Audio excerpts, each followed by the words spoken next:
मेरा नाम काजल है और मैं एक मिडिल क्लास घराने में पैदा हुई थी। मेरे पापा पुलिस में थे। थोड़ी तनख्वाह थी और तनख्वाह से ज़्यादा ऊपर का पैसा आ जाता था। इसीलिए घर में पैसों की खूब भरमार थी। किसी भी चीज़ की कमी नहीं थी, बल्कि ज़रूरत से ज़्यादा सब कुछ था। वो कहते हैं ना, जितना ज़्यादा मिलता है, इंसान उतना ही लालची होता जाता है। यही हाल मेरी मम्मी का था। मम्मी को हमेशा ज़्यादा से ज़्यादा चाहिए होता था। हर चीज़ उन्हें कम ही लगती थी। मेरी दादी अक्सर मम्मी को समझाती ही रहती थीं और फिर रोज़ वही होता था कि दादी अपनी बेइज्जती करवाकर कमरे में बैठी रो रही होती थी। मैंने कई बार दादी से कहा कि मम्मी को उनके हाल पर छोड़ दें, लेकिन सास वाली जिद दादी में भी जाग जाती थी और फिर दोनों सास बहू घर को जंग का मैदान बना देती थीं। मम्मी को हर चीज़ ज़्यादा चाहिए थी और दादी फायदे नुकसान, ईमानदारी बेईमानी की जगह सही गलत की कमाई, इन सब का फर्क समझाती रहती थी। मगर हमारे घर में सही कमाई तब आती ना, जब मम्मी उस पर राजी होती। गलत कमाई हो भले, लेकिन ज़्यादा होनी चाहिए। बस यही मम्मी का उसूल था। जो भी हो, मेरे दादा भी पुलिस में थे और उन्होंने अपनी सारी जिंदगी ईमानदारी से 2 वक्त की रोटी कमाते हुए गुजारी थी और फिर किसी बदमाश की गोली का निशाना बनकर शहीद हो गए थे। कहते हैं ना, शहीद के घर वालों में बहुत हिम्मत होती है। मेरी दादी में भी बहुत हिम्मत थी। अपने पति को खोकर भी उन्होंने अपने इकलौते बेटे यानी मेरे पापा को भी उसी रास्ते पर चलने की सीख दी थी। दादी बताती थी कि जब तक मेरे पापा की शादी नहीं हुई थी, वो माँ के कहने वाले और देश के लिए वफादार थे। लेकिन शादी के बाद ना वो उधर के रहे ना इधर के। शादी पापा ने अपनी पसंद से की थी, इसलिए मम्मी के नखरे भी खूब उठाए। मम्मी बातों से मानने वाली औरत नहीं थी। उन्होंने साफ कह दिया था कि जो वादे किए हैं चांद तारे तोड़ लाने के, वो पूरे करो। अब चांद तारे भी अगर सोने चांदी के मांग लिए जाएं तो आदमी क्या करे। पापा मोहब्बत में अपनी परवरिश और अपने पिता की कुर्बानी तक भूल गए और रिश्वत लेना शुरू कर दिया।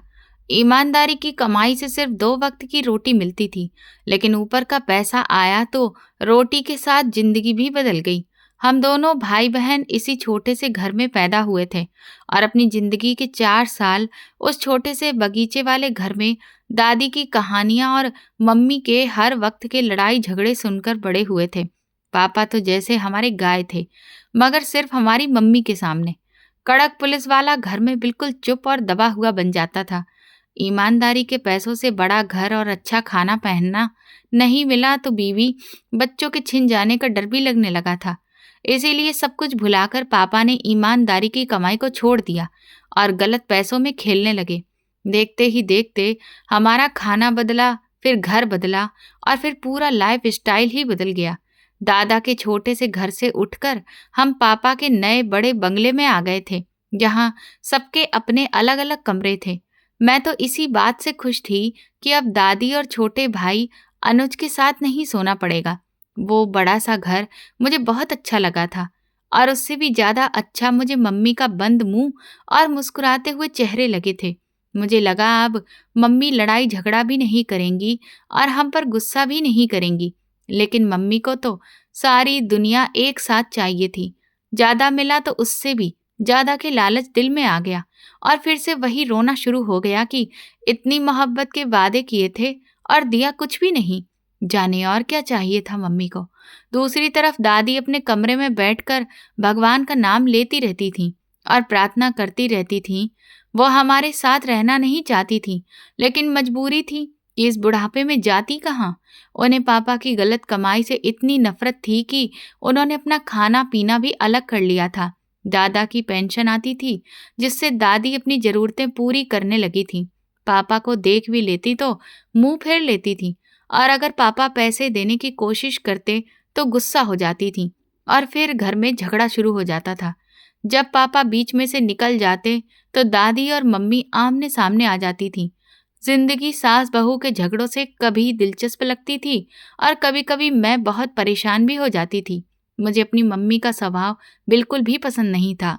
पैसों के पीछे भागने वाला इंसान न खुद खुश रह पाता है और ना ही अपने आसपास के लोगों को रहने देता है, और यही हाल मम्मी ने हमारा कर रखा था। मैं दूसरी लड़कियों की माँओं को देखकर जलने लगी थी, जो बहुत नरम और प्यार से बोलने वाली होती थीं, जिनमें ममता भरी होती थी, मगर मेरी मम्मी में तो ऐसी एक भी बात नहीं थी। पापा ने बड़े-बड़े लोगों की चापलूसी भी शुरू कर दी थी, इसलिए उन्हें तरक्की भी मिलती चली गई। कांस्टेबल से इंस्पेक्टर और इंस्पेक्टर से एसएचओ और फिर कब डीएसपी बन गए पता ही नहीं चला। इस सफर में बहुत कुछ बदल गया था। पापा की सरकारी सुविधाएं भी बढ़ गई थीं और साथ ही ऊपर का पैसा भी ऐसे मिलने लगा था जैसे बारिश की बूंदें गिरती हैं। पापा दिन ब दिन तरक्की करते जा रहे थे और दादी से दूर होते जा रहे थे। मम्मी को खुश करने के लिए उन्होंने बहुत कोशिशें की थीं, लेकिन इसके बावजूद वो उन्हें कभी खुश नहीं कर पाए थे। मेरी मम्मी कोई बहुत अमीर खानदान से नहीं थी कि बिना पैसे के रह न सकती, लेकिन वो एक ऐसे परिवार से जरूर थीं जिनके खून में पैसों की लालच भरी हुई थी। पापा की आधे से ज्यादा कमाई तो मम्मी के मायके चली जाती थी, कभी मदद के नाम पर तो कभी उधार के नाम पर, लेकिन वापस कभी नहीं आती थी। अगर कुछ मिलता भी था तो वही ताने कि इससे अच्छा दामाद भी मिल रहा था, काश हम उसे मान लेते। मुझे मम्मी के मायके वाले कभी अच्छे नहीं लगे और ज्यादातर वक्त मैं अपनी दादी के साथ ही बिताना पसंद करती थी। मम्मी के लड़ाई झगड़े वाले स्वभाव की वजह से मैं और अनुज उनसे बहुत दूर हो गए थे। मैंने दादी में अपनी दुनिया ढूंढ ली थी और अनुज तो लड़का था, वो घर से बाहर निकल जाता था। घर के माहौल का उस पर इतना असर हुआ कि इतनी छोटी उम्र में ही उसे घर से ज्यादा बाहर की दुनिया अच्छी लगने लगी थी। वो ज्यादातर वक्त घर से बाहर ही रहता था। दादी बेचारी ठीक से चल भी नहीं पाती थी, उसे कहाँ ढूंढती फिरती, और मम्मी अपनी मौज मस्ती से फुर्सत पाती तो उन्हें बस इतना पता होता कि उनका बेटा घर से बाहर रहता है, जो कभी भी किसी मुसीबत में पड़ सकता है। पापा को अपनी नौकरी और फिर मम्मी से ही फुर्सत नहीं मिलती थी कि वो अपने बच्चों के लिए वक्त निकाल पाते, जिसका नतीजा बहुत ही भयानक निकला था। माँ बाप जैसे होते हैं ना, उनके बच्चे भी कभी कभी वैसे ही बन जाते हैं, जैसे अनुज बनने लगा था। वो सिर्फ 13 साल का था, मगर रात को देर से घर आता, सारा दिन पड़ा सोता रहता, स्कूल से आए दिन गायब रहता। एक रात पापा घर वापस आए तो उनके साथ अनुज भी था। उसका सिर झुका हुआ था और आंखों में ढेर सारे आंसू थे। वो बहुत रो रहा था और पापा इतने गुस्से में थे जैसे अभी अनुज को जान से मार देंगे। उस दिन पापा ने घर में बहुत हंगामा किया था और पहली बार मम्मी से भी लड़ पड़े थे। मम्मी और पापा दोनों एक दूसरे को जिम्मेदार ठहरा रहे थे कि उनका 13 साल का बेटा एक बदनाम जगह पर पकड़ा गया था, और वो भी नशा करते हुए। वो पूरी रात हम में से कोई नहीं सोया था। सुबह तक पापा इस फैसले पर पहुंच गए थे कि अनुज को हॉस्टल भेज देंगे, जहां उस पर सख्त नियम होंगे ताकि वो और ज्यादा ना बिगड़े। जो काम मम्मी पापा को खुद करना चाहिए था, वो जिम्मेदारी उन्होंने हॉस्टल पर डाल दी, सिर्फ इसलिए क्योंकि वो अपनी अपनी जिंदगी में बहुत व्यस्त थे। मैं अनुज के लिए बहुत परेशान थी और जब वो जा रहा था तो मैं बहुत रोई थी, मगर उसे जाना ही था। पापा उसे अब घर में नहीं रखना चाहते थे। अनुज चला गया तो मुझे अपना घर भी अजीब सा लगने लगा। मैं अपने ही घर में डर डर कर रहने लगी थी कि कहीं मुझसे कोई गलती ना हो जाए और पापा मुझे भी हॉस्टल ना भेज दें। अगर दादी ना होती तो शायद मैं भी कब की हॉस्टल भेज दी गई होती, लेकिन दादी के बिना मेरा रहना मुमकिन नहीं था। मैं उनकी इतनी आदी हो चुकी थी और दादी भी मेरे ही सहारे पर जी रही थी। उनकी दवाइयों और आराम का मैं खास ध्यान रखती थी ताकि वो लंबी उम्र जिए, क्योंकि अगर उन्हें कुछ हो जाता तो शायद मैं भी टूट जाती। वक्त अपनी रफ्तार से गुजरता रहा, लेकिन मम्मी के व्यवहार में कोई बदलाव नहीं आया। अनुज के दूर जाने के बाद भी मैंने उनके अंदर कोई फर्क महसूस नहीं किया और ना ही लगा कि उन्हें अनुज की याद आती है। वो तो अपनी ही जिंदगी में व्यस्त रहती थी। अनुज कभी कभार घर आता तो मम्मी पापा के पास कुछ मिनट से ज्यादा नहीं बैठता था और मुझसे तो मिलने में भी हफ्तों निकल जाते थे। मम्मी की सोशल लाइफ और पैसा ही उनके लिए सबसे जरूरी था। पैसे के घमंड में वो किसी को कुछ समझती ही नहीं थी। घर के नौकर तक उनसे परेशान रहते थे। छोटी छोटी बातों पर वो सामने वाले को इतना सुना देती कि बेचारा शर्म से पानी पानी हो जाता, सिर्फ इसलिए कि वो गरीब थे। मम्मी की एक और बहुत खराब आदत थी, दिखावे का दान पुण्य करना। अपने घर के नौकरों को वो 1 रुपया भी ठीक से नहीं देती थी, लेकिन दुनिया को दिखाने के लिए बड़े बड़े आश्रमों और संस्थाओं में लाखों रुपए दान कर देती थी।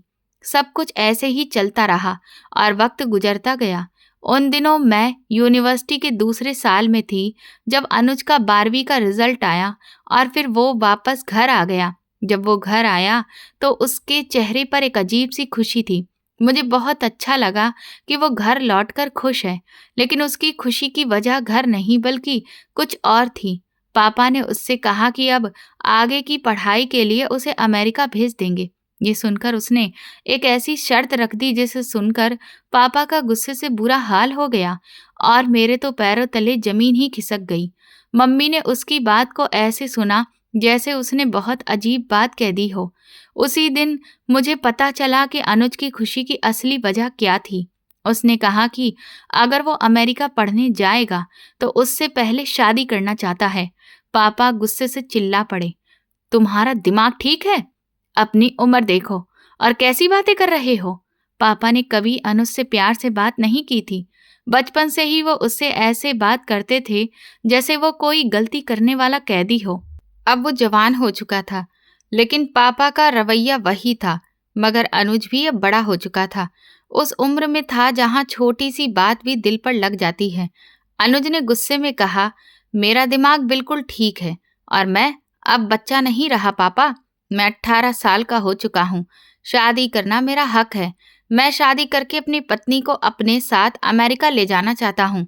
इतने साल हॉस्टल में रहने के बाद उसके अंदर बहुत सारी बातें जमा हो गई थी जो अब बाहर निकल रही थी। मम्मी ने ठंडी आवाज में पूछा, कोई लड़की पसंद की है तुमने? कहाँ की है?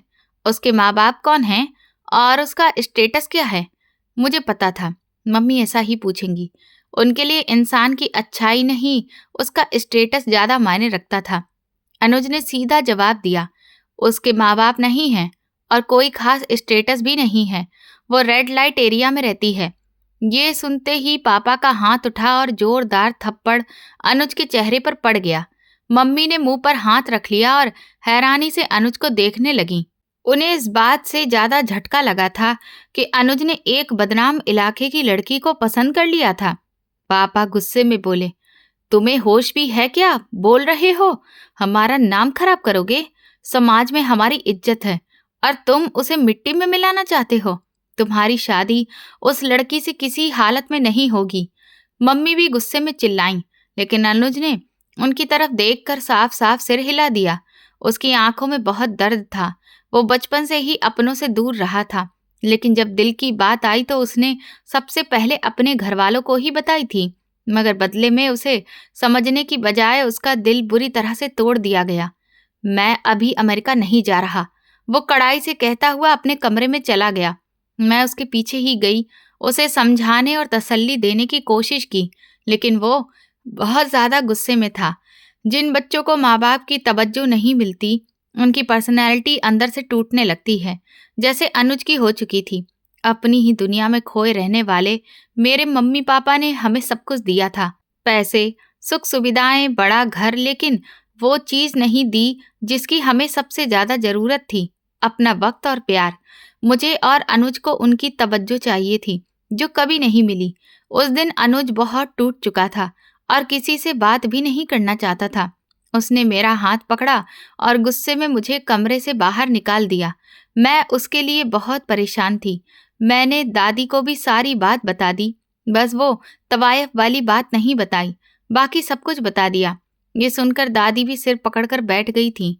वो भी चाहती थी कि अगर अनुज किसी लड़की से शादी करना चाहता है तो उसकी शादी हो जाए, लेकिन मुझे पता था कि दुनिया इधर से उधर हो सकती है, मगर मेरे मम्मी पापा कभी नहीं मानेंगे।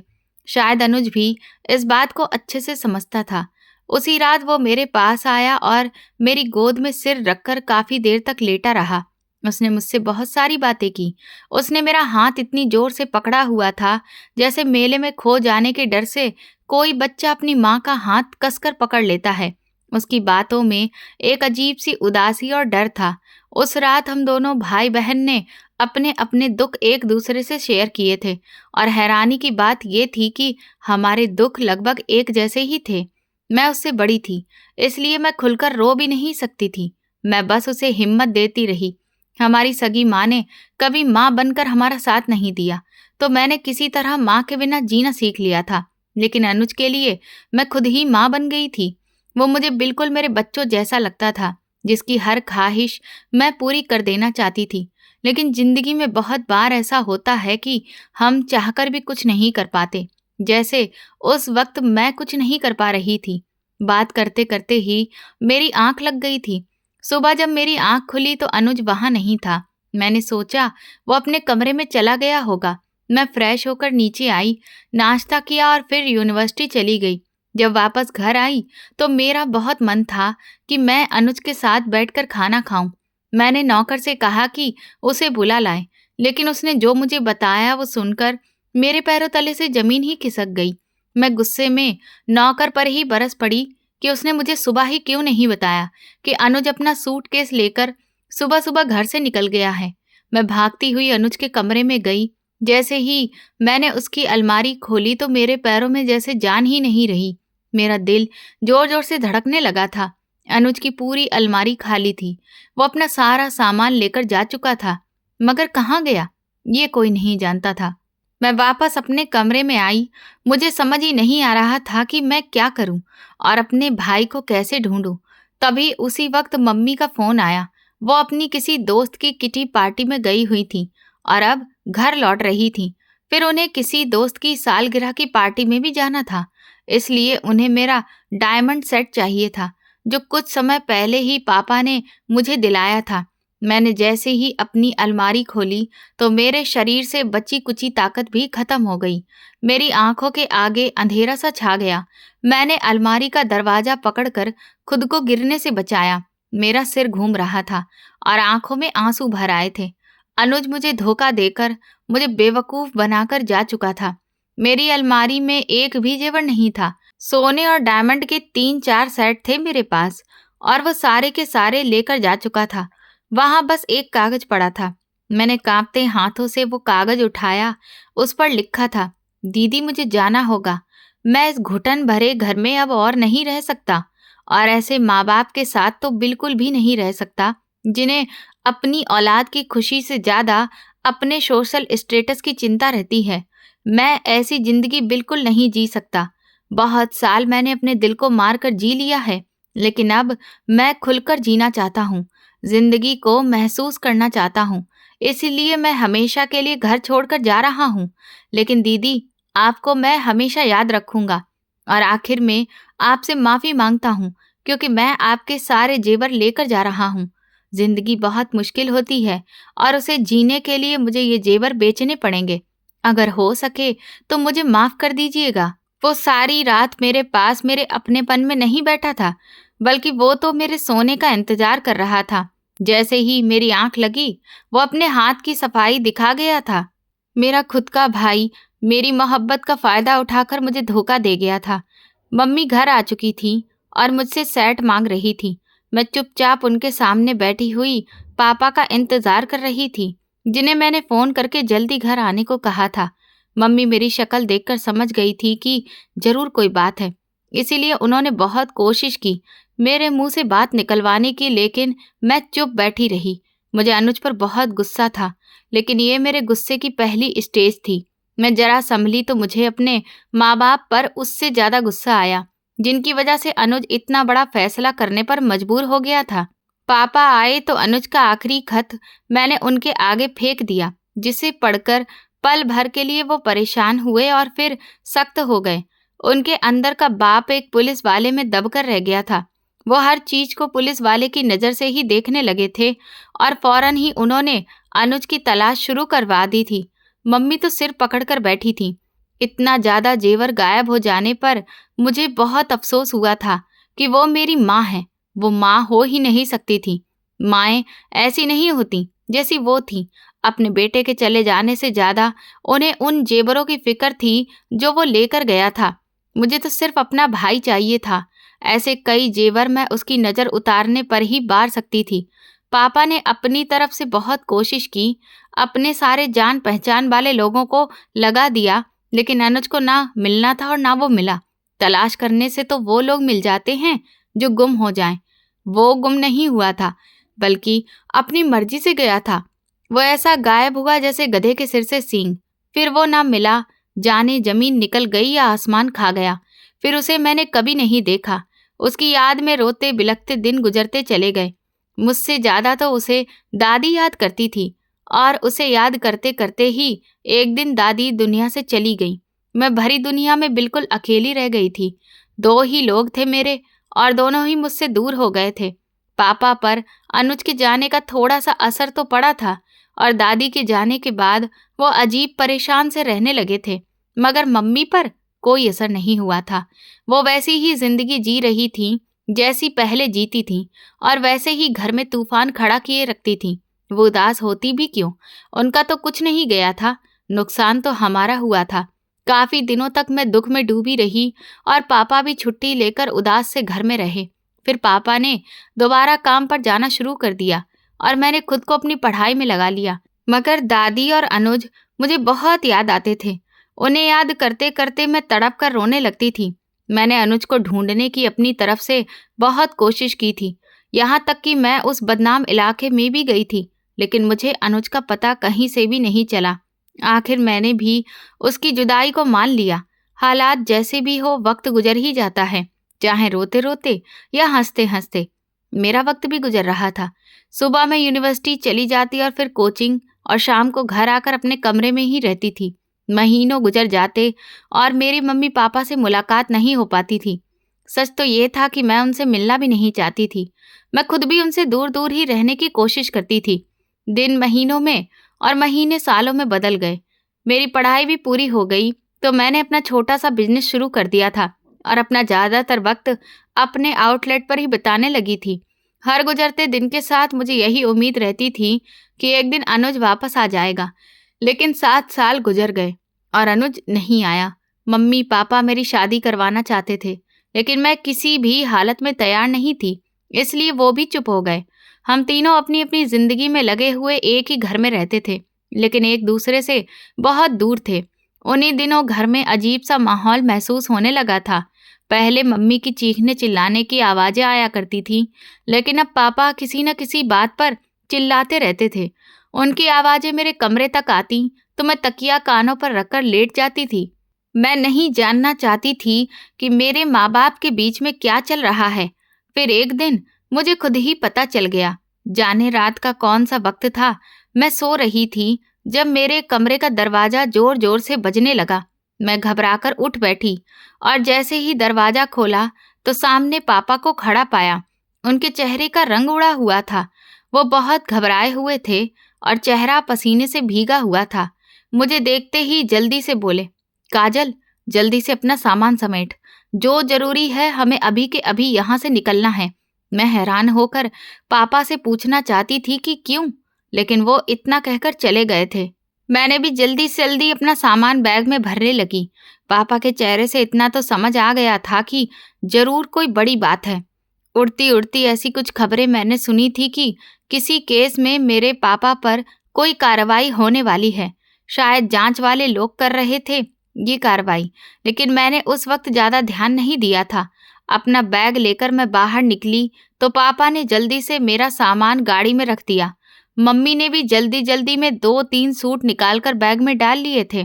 पापा का भी एक बड़ा सा बैग था। हम तीनों गाड़ी में बैठे ही थे कि पापा ने हमारे तीनों के मोबाइल तोड़कर वहीं घर में फेंक दिए, और फिर हम एक ऐसी मंजिल की तरफ निकल पड़े जिसके बारे में हमें खुद भी ठीक से पता नहीं था। रास्ते में मम्मी शुरू हो गई और पापा को कोसने लगी। तभी मुझे समझ आया कि सरकार बदलने की वजह से बहुत से करप्ट लोगों पर मुसीबत आ गई है। नई सरकार ने पुराने करप्शन के केस खुलवा दिए थे और जांच शुरू हो चुकी थी। इनकम टैक्स वालों को पापा की बहुत सारी छुपी हुई संपत्तियों का पता चल गया था, और अब हमारे घर पर भी रेड पड़ने वाली थी। पापा को किसी तरह पहले ही खबर मिल गई थी, इसलिए वो हमें लेकर तुरंत घर से निकल आए।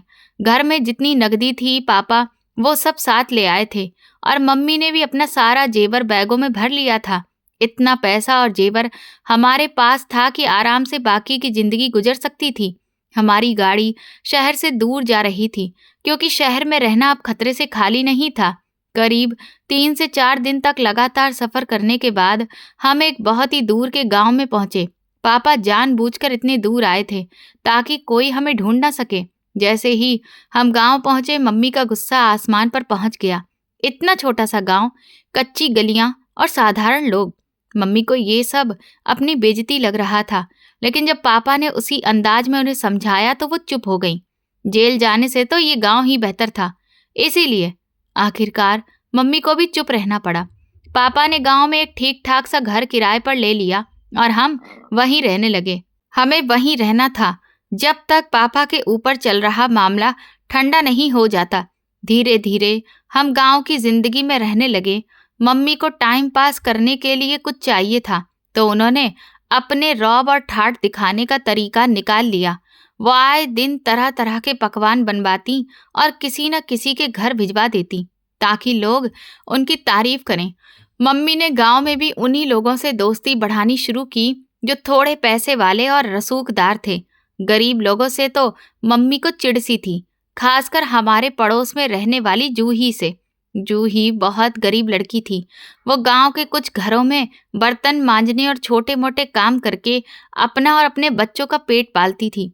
हमें घर के काम के लिए किसी की जरूरत थी तो मैंने मम्मी से कहा कि पड़ोस वाली जूही को काम पर रख लेते हैं। वो खुद कह रही थी कि उसे काम चाहिए, लेकिन मम्मी ने उसे बड़ी ही घृणा भरी नजरों से देखा और साफ मना कर दिया। उन्होंने किसी और को काम पर रख लिया। जूही मुझे अच्छी लड़की लगती थी। कई बार आते जाते मैंने उसे देखा था। वो बहुत सीधी और मेहनती थी, लेकिन मम्मी ने उसे काम पर नहीं रखा। सिर्फ मम्मी ही नहीं, मोहल्ले के बाकी लोग भी उससे दूरी बनाकर रखते थे। वजह थी उसका बीता हुआ अतीत। लोगों से मैंने सुना था कि जूही पहले एक तवायफ थी, लेकिन बाद में उसने शादी कर ली और यहाँ गांव में आकर बस गई। अब वो मेहनत मजदूरी करके अपने बच्चों का पेट पाल रही थी। उसने गलत रास्ता छोड़कर इज्जत की जिंदगी जीने की कोशिश की थी, मगर फिर भी लोग उसे अपनाने को तैयार नहीं थे। मम्मी भी उसी वजह से उससे चिढ़ती थी। मम्मी के दिल में एक और बात भी चुभी हुई थी, क्योंकि अनुज भी एक तवायफ के लिए हमें छोड़कर चला गया था। मम्मी ये बात आज तक भूल नहीं पाई थी। यही वजह थी कि वो जूही को बिल्कुल भी पसंद नहीं करती थी। मैं अक्सर सोचती थी कि हमारा समाज भी कितना दोयम दर्जे का है। जूही अपने अतीत में एक तवायफ थी, इसलिए उसे कोई पसंद नहीं करता था और ना उससे कोई भी रिश्ता रखना चाहता था। लेकिन जूही की जैसी मजबूर लड़कियां जिन्हें तवायफ बना दिया जाता है, जिनके पास इसी समाज के कई घरों के आदमी जो अपनी मर्जी से तवायफों के पास जाते थे, उनसे समाज में किसी को भी कोई दिक्कत नहीं थी, ना तो रिश्ता रखने में और ना ही बातचीत करने में। बल्कि वो तो बड़ी ही शान से सीना चौड़ा करके अपने घर वालों और समाज के बीच में रह रहे होते थे। मतलब जो औरत मजबूरी में ऐसा काम कर रही है, उस समाज को उससे बहुत नफरत थी। लेकिन वही एक आदमी जो अपनी मर्जी से सिर्फ मन बहलाने के लिए ऐसी जगहों पर जा रहा है, उससे किसी की नाक नहीं कट रही और ऐसे आदमी को उसके परिवार वाले भी हंसी खुशी एक्सेप्ट करते। यही है हमारे आज के समाज की सच्चाई, जहां सिर्फ औरतों में ही गलतियां दिखाई देती हैं। मम्मी जब भी कुछ अच्छा बनवाती तो पूरे मोहल्ले में बंटवा देती, लेकिन सिर्फ गरीब जूही के घर कभी कुछ नहीं भेजती थी। मैं मम्मी को बार बार समझाती थी कि पड़ोसियों का हम पर सबसे ज्यादा हक होता है। अगर हमारा कोई पड़ोसी भूखा सो जाए और हम पेट भरकर खाएं तो ये बहुत गलत बात होती है। इंसान को पहले अपने पड़ोसियों का ख्याल रखना चाहिए। लेकिन मम्मी ने मेरी बात कभी पहले मानी थी जो अब मानती? वो हमेशा अपनी ही मर्जी करती थी। इसलिए मेरे समझाने के बावजूद भी वो जूही के घर कभी कुछ नहीं भेजती थी। उन्हीं दिनों पापा की तबीयत अचानक से खराब हो गई थी। पापा के सीने में हर वक्त दर्द सा रहने लगा था, तो मैं उन्हें पास के अस्पताल ले गई। लेकिन वहाँ वैसी सुविधाएं मौजूद नहीं थीं जिनके मेरे पापा आदी थे या जिनसे उनका अच्छे से इलाज हो पाता। मैंने पापा से कहा कि चलिए वापस शहर चलते हैं, लेकिन पापा ने अपनी सेहत पर तो समझौता कर लिया, मगर वापस जाने से साफ मना कर दिया। अगर वो वापस जाते तो शायद बहुत बुरी मौत मरते। इसीलिए उन्होंने ऐसे ही जीना बेहतर समझा। जिस जिंदगी के लिए उन्होंने इतना भ्रष्ट काम किया था, जिस जिंदगी को बचाने के लिए शहर छोड़कर इतनी दूर आ गए थे और जिस जिंदगी को बचाने के लिए वापस ना जाने का फैसला किया था, उसे आखिर कोई नहीं बचा सका। एक रात पापा के सीने में बहुत तेज दर्द उठा और वही दर्द उनकी जान ले गया। इतना पैसा जो पापा ने इकट्ठा किया था, वो भी उनकी जान नहीं बचा सका, बल्कि उनकी मौत की वजह ही बन गया। हार्ट अटैक से पापा चल बसे तो जैसे मेरी दुनिया ही अंधेरी हो गई। पहली बार मैंने मम्मी को भी दुखी देखा था। कई दिनों तक हमारे घर में मातम जैसा माहौल रहा, जिसे एक दिन मम्मी ने ही खत्म कर दिया और बोली, जिंदगी किसी के जाने से खत्म तो नहीं हो जाती ना, इसीलिए अब जीना शुरू करते हैं। जितनी जल्दी पापा की मौत के सदमे से मम्मी बाहर आ गई थी, उतनी जल्दी तो मैं भी नहीं निकल सकती थी। हालांकि मेरा पापा से इतना गहरा लगाव भी नहीं था, लेकिन फिर भी दिल को दुख तो था ही। मम्मी वाकई अजीब किस्म की औरत थी। उनका दिल जैसे ऐसा था ही नहीं जो किसी के जाने पर ज्यादा देर तक दुखी रहे।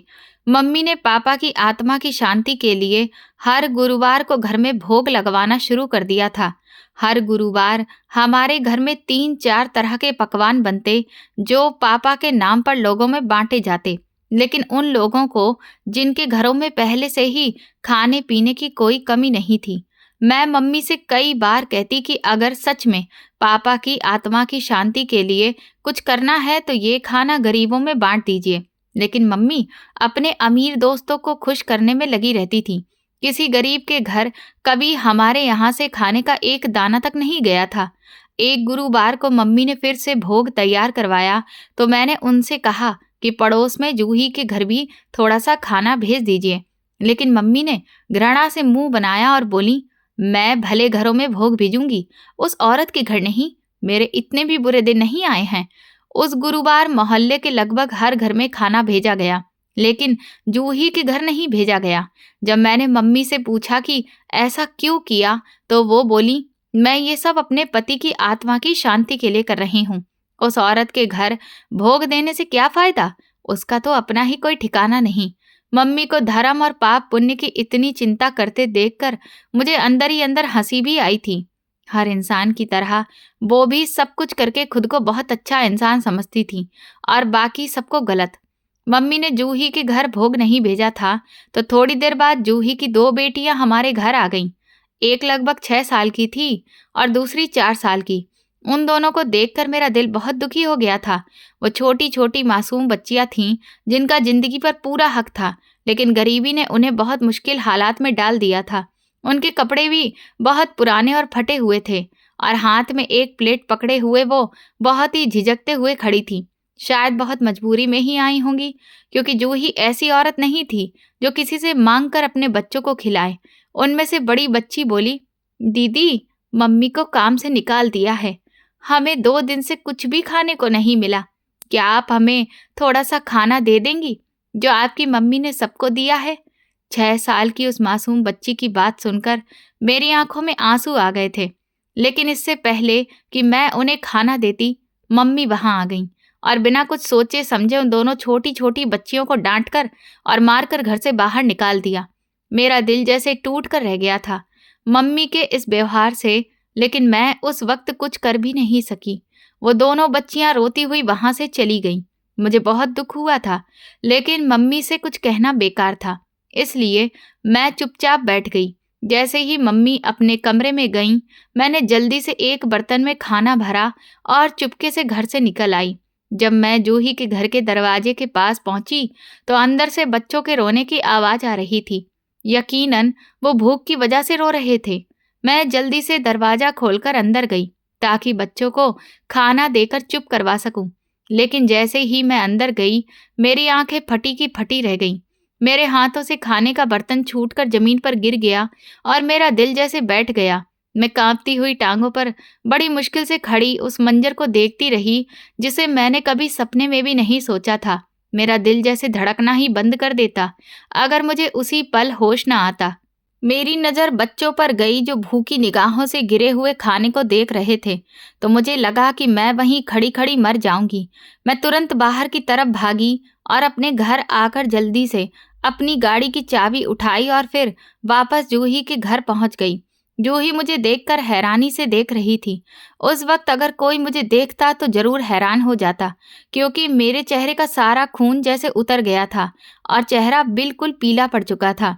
मेरा दिल बहुत दर्द कर रहा था और आंखों से आंसू बहने लगे थे। मैं घुटनों के बल उस टूटी फूटी चारपाई को पकड़कर बैठती चली गई, जिस पर लेटा हुआ इंसान भी मुझे पहचान चुका था और जोर जोर से रो रहा था। उसकी आंखों से आंसू बह रहे थे, मगर उसका पूरा शरीर सुन्न था। वो हिल भी नहीं पा रहा था, लेकिन उसका दर्द उसकी आंखों से साफ दिखाई दे रहा था। मेरा दिल जैसे कटने लगा था, क्योंकि वो मेरा भाई था। वो मेरा अनुज था, जिसे मैंने माँ बनकर पाला था, जिसने जिंदगी में कभी आराम के बिना दिन नहीं गुजारा था, और आज एक टूटे फूटे छोटे से घर की टूटी फूटी चारपाई पर भूखा प्यासा पड़ा था। मैंने तो हमेशा भगवान से यही दुआ की थी कि वो जहां भी रहे खुश रहे। फिर वो इस हालत में क्यों था कि मुझसे देखा भी नहीं जा रहा था। 1 साल होने वाला था मुझे इस मोहल्ले में आए हुए, और मेरे पड़ोस में कौन रहता है मैंने कभी जानने की कोशिश ही नहीं की थी। मुझे खुद पर बहुत गुस्सा आ रहा था कि काश मुझे पहले पता होता तो मेरा भाई इतनी तकलीफ में नहीं होता। मैंने जूही को सहारा देने को कहा और अनुज को गाड़ी में बिठाया। जूही और उसकी 2 बेटियां भी साथ ही गाड़ी में बैठ गईं। जूही समझ रही थी कि मैं हमदर्दी में ये सब कर रही हूँ, लेकिन मैं तो प्यार में कर रही थी। मेरा भाई ही मेरा सब कुछ था। उसे इस तरह तड़पते देखना मेरे लिए मौत जैसा था। मैं उसे लेकर अस्पताल पहुंची, जहां उसका इलाज शुरू हो गया। बच्चियों और जूही को मैंने पास के एक रेस्टोरेंट में खाना खिलाया। बच्चियां जिस तरह खाने पर टूट पड़ी थीं, उन्हें देखकर मुझे खुद पर अफसोस हुआ। भले ही मैं मम्मी को उनकी मदद करने के लिए राजी नहीं कर पाई थी, लेकिन मैं खुद तो मदद कर सकती थी ना। मैं भी उन लोगों जैसी ही निकली, जो दूसरों को सीख देते रहते हैं, लेकिन खुद कुछ नहीं करते। मुझे पछतावा हो रहा था कि मैंने खुद कुछ नहीं किया। मैं यही सोचती रही कि अगर मम्मी मदद नहीं कर रही थी तो मैं उन्हें बेरहम समझ रही थी, लेकिन अगर मैं इतनी ही दयालु थी तो मैं भी तो मदद कर सकती थी। लेकिन मेरा दिल तब तक पूरी तरह मदद के लिए तैयार नहीं हुआ था, जब तक मैंने अपने भाई को इस तरह तड़पते हुए नहीं देख लिया था। मैंने जूही को सब बता दिया और उससे पूछा कि ये सब कैसे हुआ। उसने जो कुछ बताया वो मेरे पैरों तले से जमीन खींच लेने के लिए काफी था। मैं जैसे पत्थर की तरह बैठी रह गई थी, अंदर ही अंदर टूटती जा रही थी, और उसकी बातों पर यकीन करना मेरे लिए मुश्किल हो रहा था। हमेशा वही क्यों होता है जिसकी हम कल्पना भी नहीं करते। अनुज जब घर से निकला था तो वो मेरे जेवर भी साथ ले गया था। जूही एक मासूम लड़की थी जो अपने ही लोगों के धोखे से गलत जगह पर पहुंच गई थी, लेकिन उससे पहले कि कोई उसे और बर्बाद कर देता, अनुज की नज़र उस पर पड़ गई थी।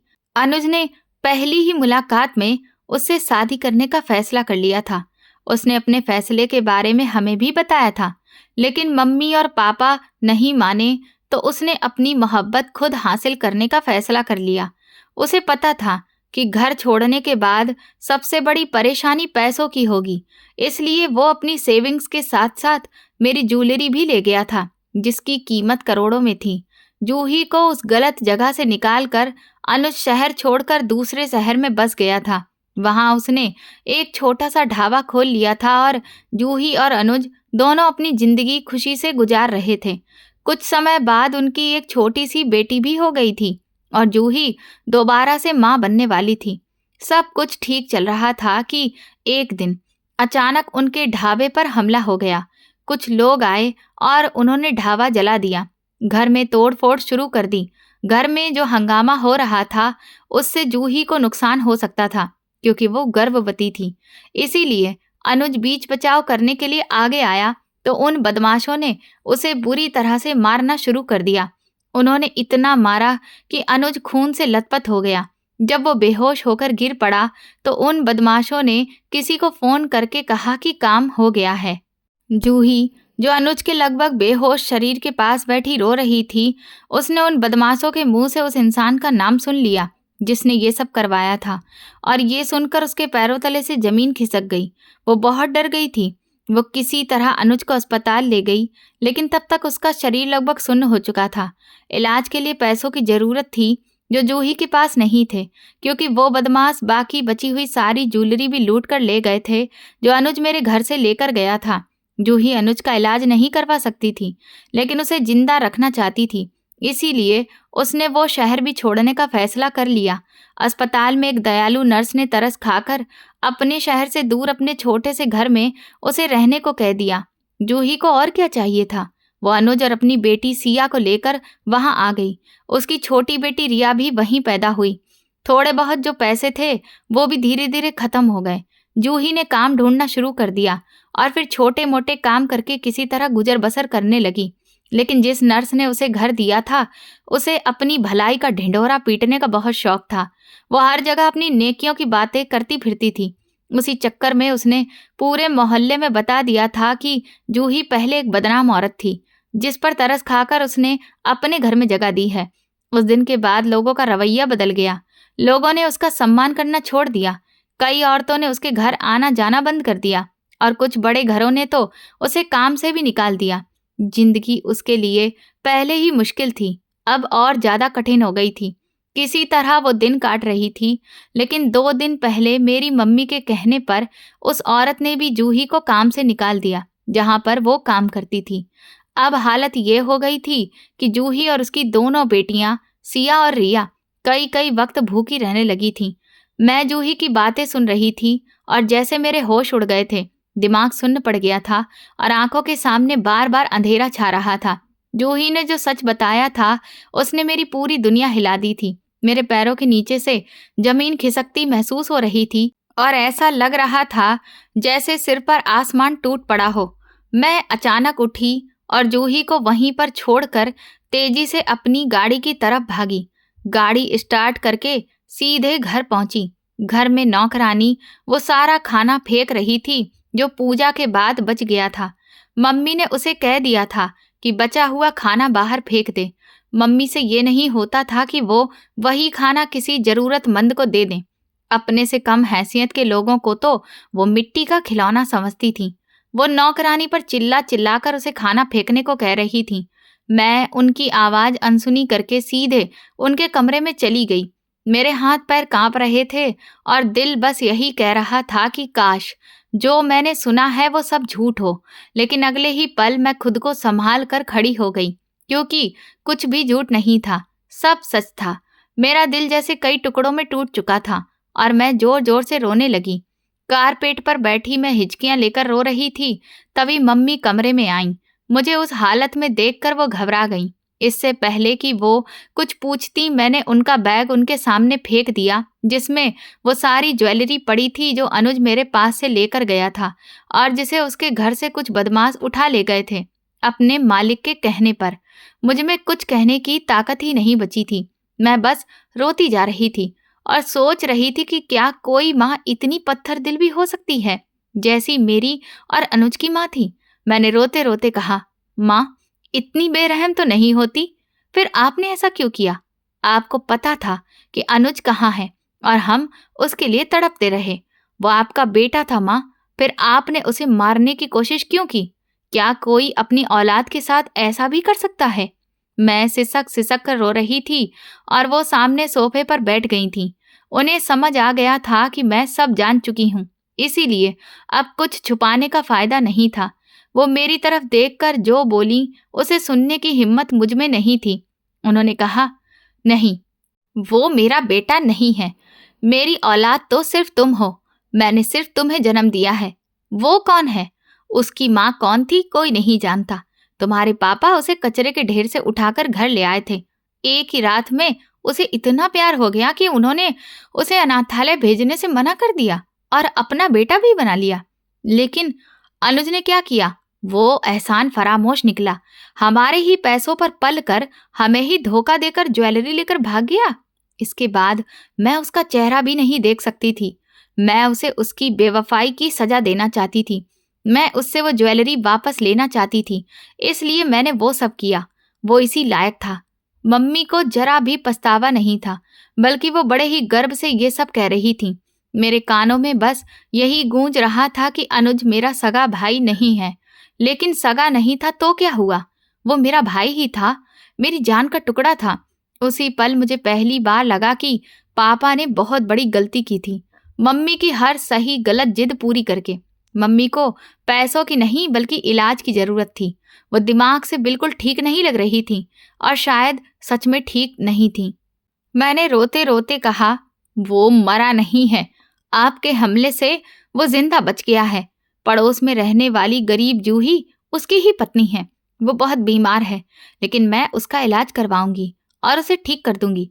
और आप अपनी शान शौकत, पैसे और ज्वेलरी के साथ रहिए। मुझे आपको माँ कहते हुए भी शर्म आ रही है। बहुत जल्द मैं आपसे बहुत दूर चली जाऊंगी ताकि इस शर्मिंदगी से दूर रह सकूं। इतना कहकर मैं वहां से निकल आई। पीछे से मम्मी मुझे आवाजें देती रहीं, लेकिन मैंने एक बार भी पीछे मुड़कर नहीं देखा। मैं सीधे अस्पताल पहुंची और उसी दिन से अनुज के पास रहने लगी। वो इतने समय से बीमार था, उसे ठीक होने में वक्त लगना ही था और अच्छा इलाज किसी बड़े शहर में ही हो सकता था। मैं अपने पुराने शहर वापस नहीं जा सकती थी। मुझे इतनी हिम्मत नहीं थी कि अपने पापा के किए की वजह से सारी जिंदगी अदालतों के चक्कर लगाती रहूं। इसलिए मैंने एक दूसरे शहर में रहने का इंतजाम किया और अनुज के इलाज की भी व्यवस्था कर दी। फिर मैं, अनुज, जूही और जूही की 2 बेटियों को लेकर मम्मी को वहीं छोड़कर आ गई। मम्मी मुझे पुकारती रही, बार बार आवाजें देती रहीं, लेकिन उनकी किसी भी पुकार पर मेरे दिल ने पीछे मुड़कर जाने की इजाजत नहीं दी। उन्हें हमेशा पैसे की ही पड़ी रही थी और उसी लालच में उन्होंने अपने हाथों से सब कुछ खो दिया था। जब मैं शहर आई तो अनुज का इलाज अच्छे से शुरू हो गया था। मेरे पास जो थोड़ा बहुत पैसा बचा था, उसी से मैंने और जूही ने मिलकर खाने का एक छोटा सा काम शुरू कर दिया। हम दोनों अपनी मेहनत से ऐसा काम खड़ा करना चाहती थी जिससे हमारा घर चल सके और अनुज भी ठीक हो सके। धीरे धीरे अनुज की तबीयत भी संभलने लगी और हमारा काम भी थोड़ा थोड़ा बढ़ने लगा। जैसे तैसे वक्त गुजरता गया। फिर एक दिन ऐसा आया जब अनुज बिल्कुल ठीक हो गया और उसी दिन हमने अपने छोटे से ढाबे को एक अच्छे रेस्टोरेंट में बदलने की शुरुआत कर दी।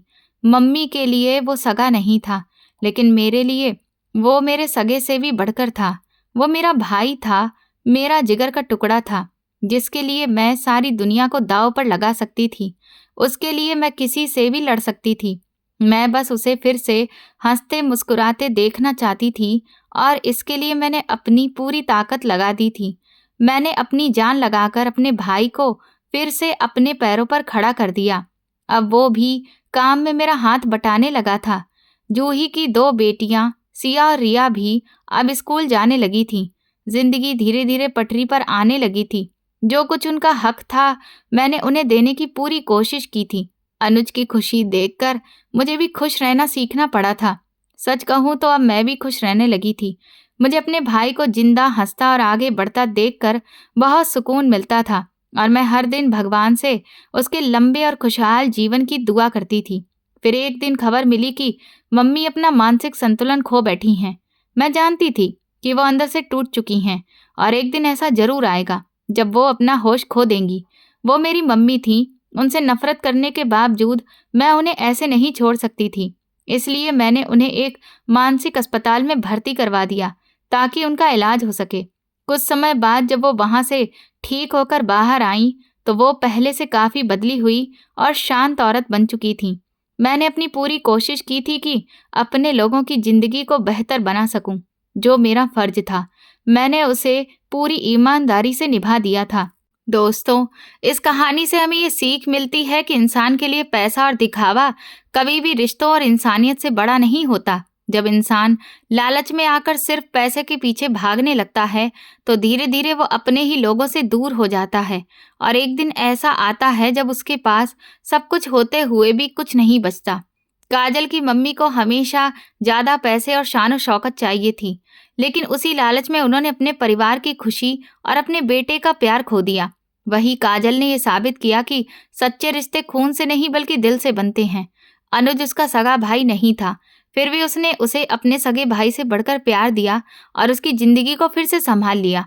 इस कहानी से ये भी समझ आता है कि अगर माँ बाप अपने बच्चों को समय और प्यार नहीं देते तो बच्चे अंदर से टूटने लगते हैं और गलत फैसले भी ले सकते हैं। साथ ही हमें ये भी सीख मिलती है कि किसी इंसान को उसके अतीत या उसकी गरीबी से नहीं आंकना चाहिए। जैसे जूही को समाज ने उसके पुराने जीवन की वजह से ठुकरा दिया, जबकि वो मेहनत से इज्जत की जिंदगी जीना चाहती थी। आखिर में यही सच सामने आता है कि इंसानियत, प्यार और दया ही सबसे बड़ी दौलत है। जो इंसान दूसरों का दर्द समझता है और मुश्किल समय में अपनों का साथ देता है, वही असली मायनों में अच्छा इंसान होता है और जिंदगी में सच्ची खुशी भी उसी को मिलती है। तो दोस्तों, अगर आपको ये कहानी पसंद आई है और आप किस शहर से ये कहानी सुन रहे हैं, हमें कमेंट करके जरूर बताएं। वीडियो को लाइक करें, हाइप दें और ज़्यादा से ज़्यादा शेयर करें। चैनल पर नए हैं तो सब्सक्राइब करें और नोटिफिकेशन बेल दबाएं ताकि अगली अपडेट सबसे पहले आपको मिले। दोस्तों, ये कहानी केवल मनोरंजन और सामाजिक संदेश देने के उद्देश्य से लिखी गई है। इस कहानी के सभी पात्र, घटनाएं और स्थान काल्पनिक हैं। इनका किसी भी वास्तविक व्यक्ति, स्थान या घटना से कोई संबंध नहीं है। अगर किसी व्यक्ति या परिस्थिति से इसकी समानता होती है तो उसे मात्र एक संयोग समझा जाए। इस कहानी का उद्देश्य किसी की भावनाओं को ठेस पहुंचाना नहीं है, बल्कि समाज में इंसानियत, रिश्तों की अहमियत और सही मूल्यों का संदेश देना है। धन्यवाद।